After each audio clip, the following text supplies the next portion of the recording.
Hey folks, Teresa from Strengthville Ridge Farm. It is tea time. It's hot outside, but it is tea time. We're going to talk about some different wild things you can make tea out of. I'm going to gather some up, and a lot of times I will mix that up. I don't always use the same thing. I'll just mix it up and put different things in my my teapot. All the ones we're going to show today are good for you, beneficial, and most of them you can find out wild. Some of them you can't. Some of them are things that you would grow for herbs and things. But we're going to take a look around, see what I have that we can make tea out of. So first off, because this is right outside my front door, where we had a swing on this arbor, we have taken the swing down and let this passion fruit take over this arbor.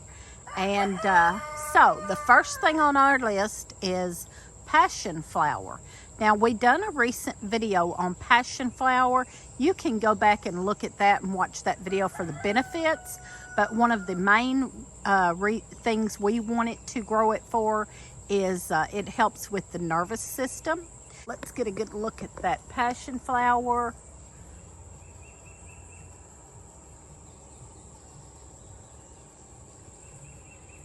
Like I said, this is growing all up our arbor, and we have taken the swing off of it so that this can take over, because we'd rather have this than a swing.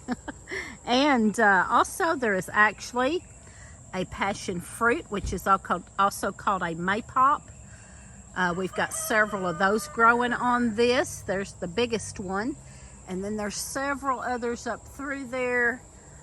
There's one up there. So,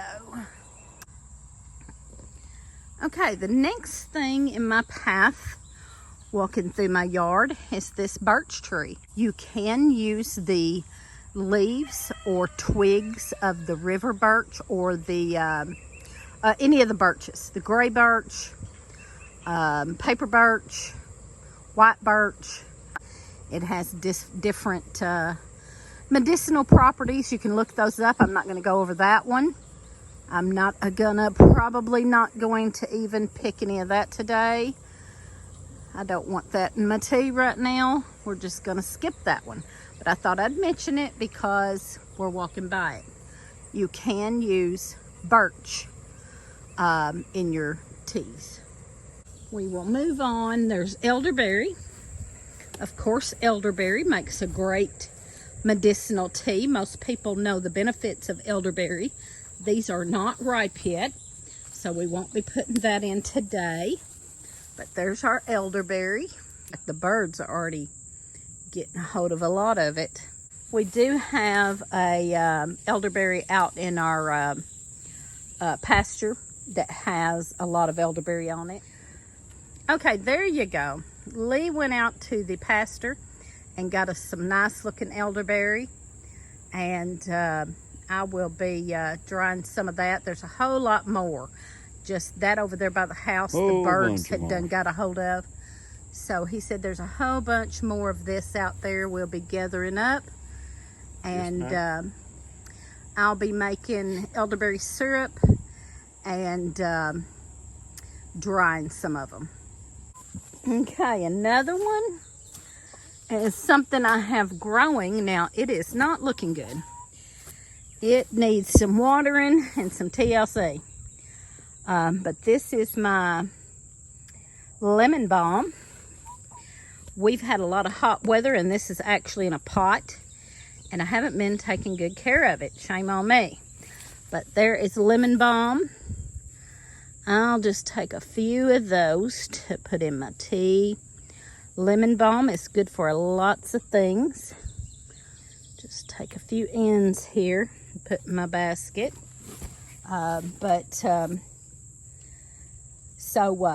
Lemon balm is good for pain and digestion and lots of other things.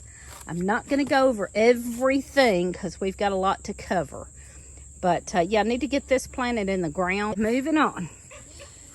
There's our asparagus. Okay, right over here. This is marshmallow that we moved from the bottoms, the river bottoms down here by us. We moved a piece of this up here, and it has really taken off.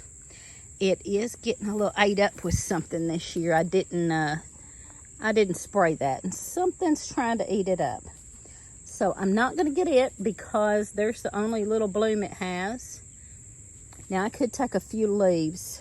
Let's see if I can find a decent one with a few leaves. There's a few leaves. I'll just take one little batch of leaves off of that. It doesn't have the blooms. There's a bloom there, and that's the only one I see. Now there's another one over here, but something is kind of eating up my marshmallow a little bit. Now in the marshmallow, in the mellow family, is also in the hibiscus family, Rosa Sharon. I do have a Rosa Sharon up at the front of the property that we'll go by and talk about it, and it can be used as a tea too. Okay, next in the form of a good tea is pine or spruce. Now, pine needles make a great tea for colds because they are loaded and packed with vitamin C. Just like the elderberries we just talked about, they are loaded with vitamin C and great for colds and flus and things. And so is pine needles. You can make pine needle tea. Now, you do have to check and see which pine you have.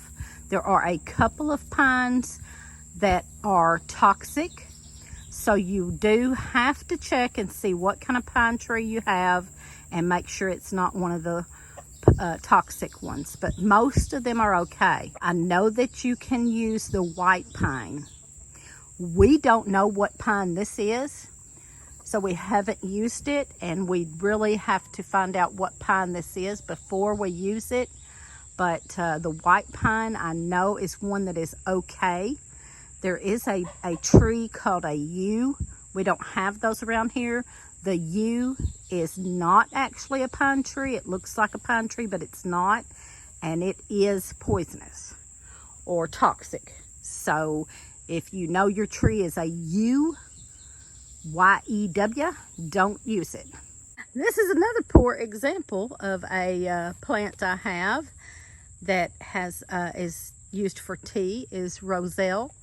Now this is just a little small plant I planted from seeds, and it's not doing great. I have two of these about the same shape, but they are roselles, and roselles are good for you and good to make a tea with. They do not grow wild here, but someone gave me seeds and I planted it. If it ever does any good, I can make use out of the tea of that as well. Okay, on over here to my raised bed. I have some echinacea. It's been really hot here, y'all. Look how that's getting burnt up. My echinacea is getting burnt up, but some of it's still good. This is a great plant for making tea with. It is medicinal, very good for you, high in vitamin C, great for colds and flus and boosting the immune system. That's a great one to have. Now, it doesn't grow wild here either. I planted those here. I've got several of them. I'm going to be making some tea out of those. I'm just going to pick one for now to throw in our basket for a tea. I'm going to have to use the scissors and cut that. And I'll be using that to make a tea. You can also make a tincture out of that, like with some of your more medicinals that are good for coughs and colds. You can make a tincture out of and use through the winter as a great cold remedy. It's called coneflower too. A lot of people just call it coneflower. pepper plants, poblano peppers growing. Okay, let's see what else. Let's go on around. I have some lemon thyme. That would be good in our tea. I think I'll take a piece of that. I'm not going to get a whole lot of that. That's kind of strong. Thyme is good for you. The same thing. It's got medicinal properties, vitamin C and you know, anti-inflammatory properties. Most of these have a lot of the same healthful benefits. Some of them have more vitamin C than others. Some of them have more anti-inflammatory benefits, but all of them are good. And if you make a mixture of teas together, even better, because you get all of those benefits in one cup of tea. Basil. You can put basil in your tea if you like that. A lot of people do. A lot of people do like basil and lemon together. That's a good one. There is a mint back here.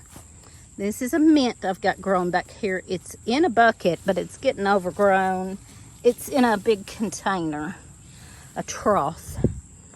And then I planted a couple of tomatoes in there, but that wasn't a good idea. I hadn't taken them out yet, just because. Anyway, this is just a mint. We're going to break off some of this mint.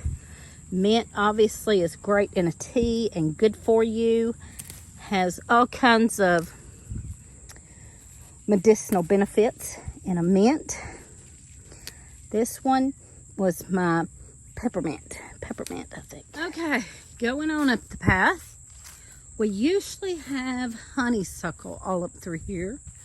It's a little late, I believe, for honeysuckle. I don't see any. Here's some honeysuckle vine. Of course, the honeysuckle is all gone, but these are the honeysuckle vines. I like to put the flowers in tea. I'm sure you can use the leaves too. I've never done that. I believe that you can. I tell you what, I'm gonna go ahead and pinch off a piece of that just in case and look that up. But yeah, there's usually lots of honeysuckle through here. And that's the vine, but all the flowers are gone. We have some wild blackberry. I just done a video on our wild blackberry. Now it has really been hot here, and a lot of that is dying out. So here is some. There's some.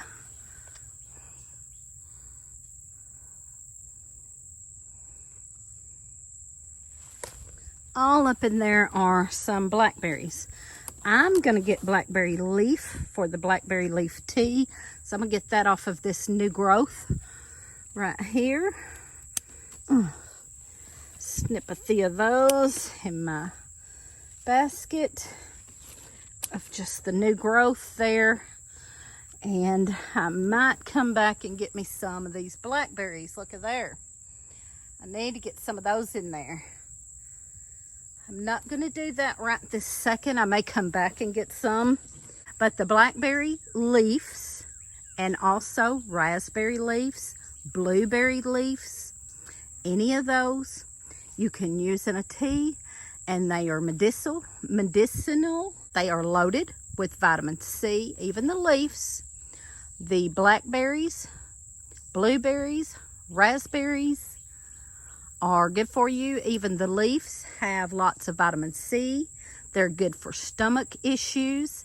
They have lots of magnesium and really healthful benefits.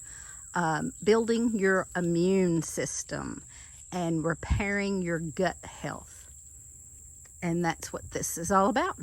Okay, here is my patch of self-heal. Now, I've just done a video on the self-heal not long ago. And the self-heal has tons of wonderful benefits. Good for lots of things. If you want to know all the benefits, go back and watch that video. For the meantime, I'm just going to break off a few for our tea today. And just breaking off a few of the tops. You can use the whole plant. And I made some tinctures with this. And I'm going to make a an oil with it. Haven't done yet, but I'm going to do that. And I'm just going to break off a few tops for our tea for today. All right, here's another one. This is just wild everywhere, is red clover. Yes, it looks purple, but it's red clover. That is good for you. Got lots of health benefits. Red clover is good for hormones. Got lots of magnesium. Just really good for you. Overall good for you. I'm just going to get the tops here. That's right here close. There you go. Red clover. Very good for you. Good for hormones and female problems and lots of magnesium. That's all I can think of. Vitamin C. Vitamin C. I don't know. Okay. I'm not seeing any, but I know there's some in here. I've seen it. Crimson clover. And then the bachelor's button. Here's some bachelor's button. We can get some of that. There we go. Right there. We'll get some bachelor's button. And there's some purple bachelor's button and some pink. We get all colors of bachelor's buttons. So there you go. We're going to throw that in our basket. Back up towards the house, top of the hill. Whew. We have our Rose of Sharon. It is in the same family as the hibiscus. We're going to get a piece of this and put in our tea. It is very beneficial. Good for you. There's stink bug on it. We're going to sling him off. And we're going to take this whole, maybe not the whole thing, just the end down here. Well, we got to have our scissors. Okay, I'm going to get one more of these. Anyway, so Rose of Sharon blooms are great, medicinal, good for stomach pains, good for stomach problems, diarrhea and other stomach problems. Also good for cough. You could make this into a tincture that you're going to use for coughs and colds. All right, y'all, we are back up in the house. We're fixing to make this tea.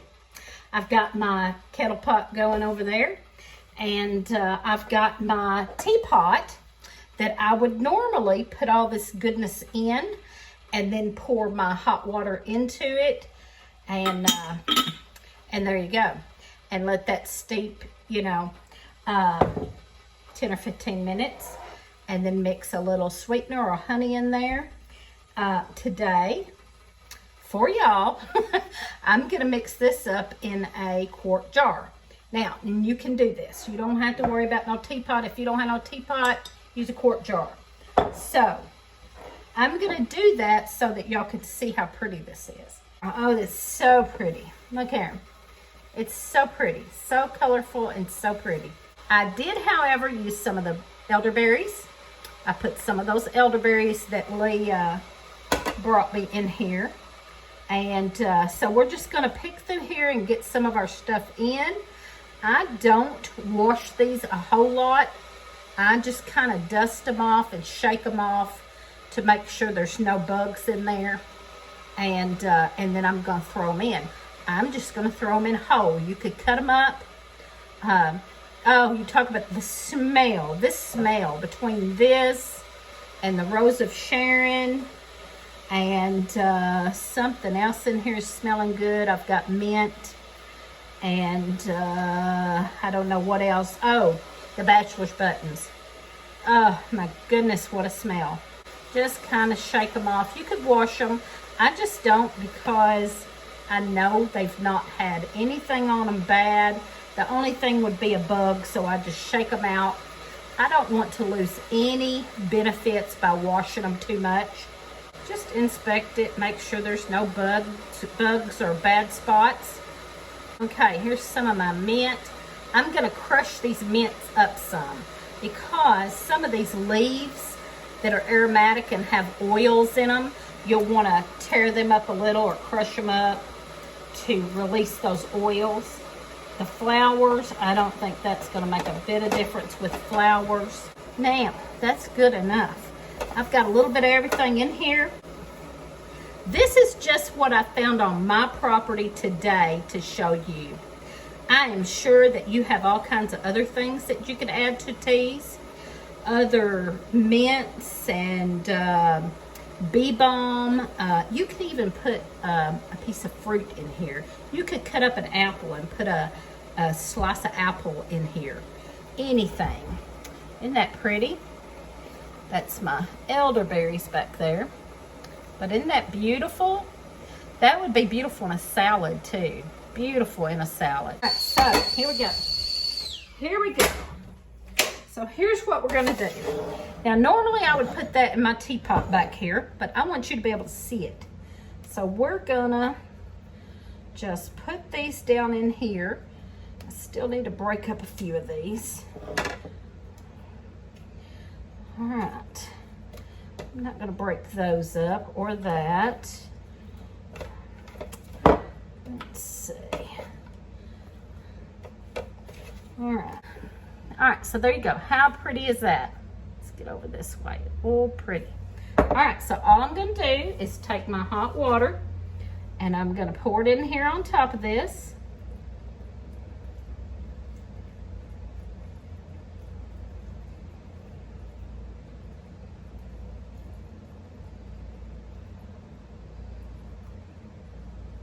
Now I will put a lid on this and let it sit for 10 or 15 minutes and then put it in my cup and add a little honey or sweetener. And chamomile would be good in here for nighttime. Stinging nettle. I did not get stinging nettle for this, and stinging nettle would have been wonderful. It's very medicinal. We have a video on that too. Y'all check out some of these videos. If you haven't seen our wild foraging videos, please go check those out. We have a whole slew of videos in the Wild Things series of foraging.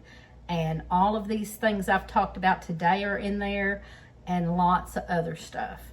So y'all check those out. You can do the wild lettuce, you can do the stinging nettle, all of the ones that I've talked about that are edible, you could put in a tea and have the same medicinal benefits.